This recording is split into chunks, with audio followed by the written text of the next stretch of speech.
Jubilees by elections వచ్చాయి. మరి ఏ party వస్తుంది అనుకుంటున్నారు? బీఆర్ఎస్ పార్టీ అన్న.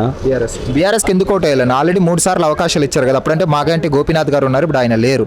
మరి మెజారిటీ వస్తుంది అంటారా బీఆర్ఎస్కి? మేము ఈరోజు మా ఎమ్మెల్యే మల్కాజ్గిరి ఎమ్మెల్యే మరి రాజశేఖర్ గారి ఆధ్వర్యంలో సోమాజిగూడ డివిజన్ వారు ఇన్ఛార్జ్ కాబట్టి వారి నాయకత్వంలో మేము ఇక్కడ పనిచేయడం జరుగుతుంది. కారు గుర్తు కోటేయాలని చెప్పేసి ఎక్కడికి వెళ్ళినా కూడా స్వచ్ఛందంగా పబ్లిక్ కూడా వచ్చి మాగంటి గోపీనాథ్ గారికి ఓటేస్తాం. మేము ఎప్పుడు ఫోన్ చేసినా స్పందించిండు, ఏదైనా పని చెప్పగానే స్పందించిండు కాబట్టి వారికే ఓటేస్తాం వారి అని చెప్పడం జరుగుతుంది. మాగంటి గోపీనాథ్ గారు లేరు, మాగంటి సునీత గారు ఇప్పుడు నిలిచినారు. ఆమె ఎప్పుడు ప్రజల్లోకి రాలేదు, ఆమె ఎప్పుడు తిరగలేదు, ఈయన పాలిటిక్స్ ఆమెకి ఏమి తెలియదు, ఊరికి ఆమెకు టికెట్ ఇచ్చారని ప్రజలు చాలా మంది అంటున్నారు. దానికి ఏం చెప్తారు? ఇప్పుడు టీఆర్ఎస్ పార్టీ చరిత్ర చూసుకుంటే కూడా ఎక్కడైనా భర్తలు చనిపోతే కూడా ఎమ్మెల్యే చనిపోతే వాళ్ళ కుటుంబ సభ్యులకే టికెట్ ఇవ్వడం జరిగింది. కాబట్టి వాళ్ళ కుటుంబ సభ్యులకే టికెట్ ఇస్తారు.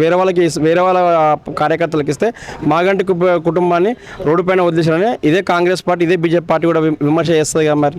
కాబట్టి వాళ్ళ కుటుంబానికి ఇవ్వడం జరుగుతుంది. మాగంటి గారే సేవ చేసింది కాబట్టి మాగంటి గారే మాజీ ఎమ్మెల్యే, ఇక్కడ ఎమ్మెల్యే కాబట్టి వారికి ఇవ్వడం జరుగుతుంది. కాంగ్రెస్